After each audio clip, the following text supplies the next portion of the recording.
Hey y'all, it's Early Career Academic. In this video, I am writing out an application for a small grant to hopefully offset the cost of some of the editing on the new collection that my colleague and I are co-editing.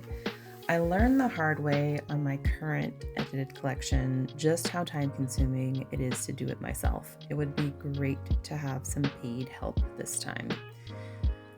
So I thought I would spend this video just going over a few of my pieces of advice. If you are in the business of having to apply for grants every so often, I am not what you would call a grant-funded researcher or teacher. I don't need to apply for grants for the most part, but I do every so often apply for grants, and they are typically in the smaller range. I have attempted to get some bigger grants in the past, but I really don't have the kind of field that requires it. I do, however, have some general advice that I think is applicable across disciplines and grant types and institutional contexts, because a lot of it I've received from grant writers and info sessions that I have attended. So I thought I might share it here in this video. And by the way, this is going really slow, the video itself, because it didn't take me that long to do this application, so I've only sped it down 2 times. So the first piece of advice I have is you miss 100% of the shots you don't take. You wouldn't believe how much money is left on the table when it comes to things like grants and scholarships, so I say go for it. You gotta try, right? So that's the first piece of advice, is just apply. The second piece is to simplify the mission of writing a grant to yourself first, because I think we can get really caught up in all of the criteria for a grant or the way that the questions are phrased. But really what you are doing is you're saying, you should give me the money instead of giving it to someone else because of blank. You would be surprised about how many people put together grant applications and they don't actually answer that question, or they don't finish that prompt. They do not say why their project deserves the money. And if you can't convince yourself that it does, then you're never going to convince someone else, let alone someone who doesn't understand your field. So just answer that question for yourself and then start the application. My third piece of advice is don't invent the wheel twice. Okay, so most of us do have stuff already written that we can repurpose.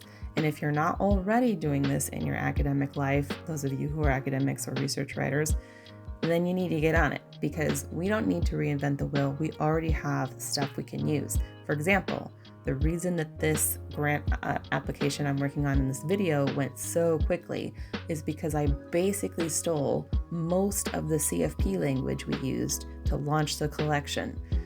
I had already sort of answered this question about why our project was significant to our field, why it was important, why it needed to take place and to happen, what gap it was filling in the literature, right? And even if you don't have something like a CFP to work off of, you still, chances are, have something, that you've already written, whether it was a previous grant that you could borrow language from, or related materials, related projects. Just shop your own closet for a bit before you start, pouring yourself into writing a new grant.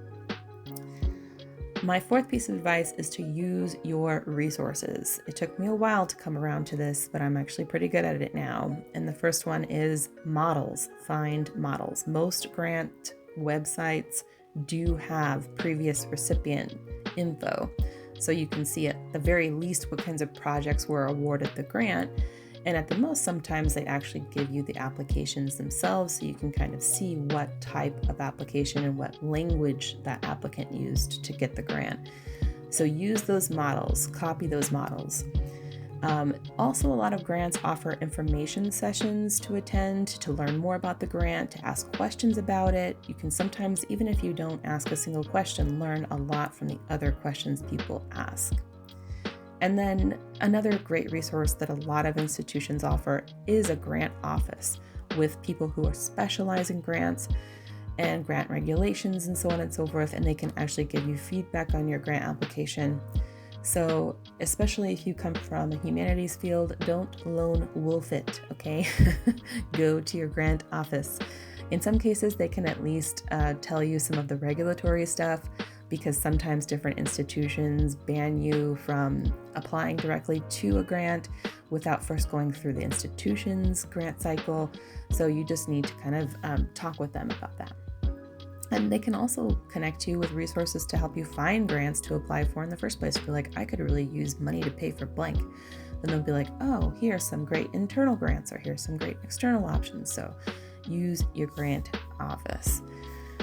And then my last piece of major advice is to try again. Like, one of the things that I've heard in all the grant info sessions that I have sat on personally is that people who do apply for a lot of grants regularly get turned down. And it can be really hard in academia if we don't get a paper accepted, we get, a rejection of some kind, for us not to internalize it, because so much of what we write is so personal. It's so attached to our professional identities. And in a lot of cases, academia is not a matter of more effort equals reward. It can be effort, and almost no discernible reward. And then you just have to ask yourself, is this worth getting back on the horse for? But that's all to say that most people who apply to grants get turned down from grants all the time. So it can be jarring the first time it happens to you, but you just have to get back on the horse. And again, maybe go back to some of your resources, maybe reshape your materials, maybe find a different grant that's more suitable for your project or your field, but you just can't get knocked down and not get back up again, because it is a very common experience. There's only so much money to go around and so many projects that need funding. So try again is that piece of advice that I have for you too. I also recommend that you have a separate folder in your writing folder that is devoted to grants. Create a folder for each grant so you can keep track of which grants you have applied to and all the associated materials you submitted for that grant. Again, this goes back to, use what you have, because chances are you'll need it again at some point, or you can repurpose it in some way. And after so many years, you do lose track of which grants you have applied to if you don't have some kind of way to record it. And since this video is a little longer than I anticipated, I'll throw a bonus piece of advice at you, which is to create a grant spreadsheet. Okay. This goes for everyone, from everyone in graduate school all the way through the various levels of your career that you will have in academia. And that is a spreadsheet where you keep track of the options, the grant options that are open to you in your field and for your project types, including internal and external funding. You get emails a lot that say, oh, there's this grant. Oh, there's this grant. Here's another grant opportunity, blah, blah, blah. And it can be hard to keep track of that. So put it in a spreadsheet, put the associated due dates in the spreadsheet, put your eligibility criteria in the spreadsheet, put links obviously in the spreadsheet, and then schedule time to look at that spreadsheet so you can plan it into the rest of your workflows. Don't just do it when you think about it or when it pops up in your email. Be strategic about it, because sometimes these grants take a lot of time to prepare and a lot of other loopholes to go through. So that is my last piece of advice, is to get that spreadsheet in order and then consult it in a consistent, meaningful way at least twice a year so that you don't miss out on a grant window opportunity. And yes, when you get the grant, stick it on your CV and use that money. Yeah, I'm hoping that's what happens to us. This grant did pop into my email, but it was such a short effort that I decided I would squeeze it in around my other projects. So anyways, let me know in the comments if you have any questions about grant writing, and I will do my very best to answer them and or point you to resources that would be helpful to you. And I wish you all the best of luck with your grant writing and your grant receiving. So thanks so much for watching this video. If you haven't already, please give it a thumbs up and subscribe, and stay tuned because I have more fun academic writing vlogs coming your way very soon. Take good care.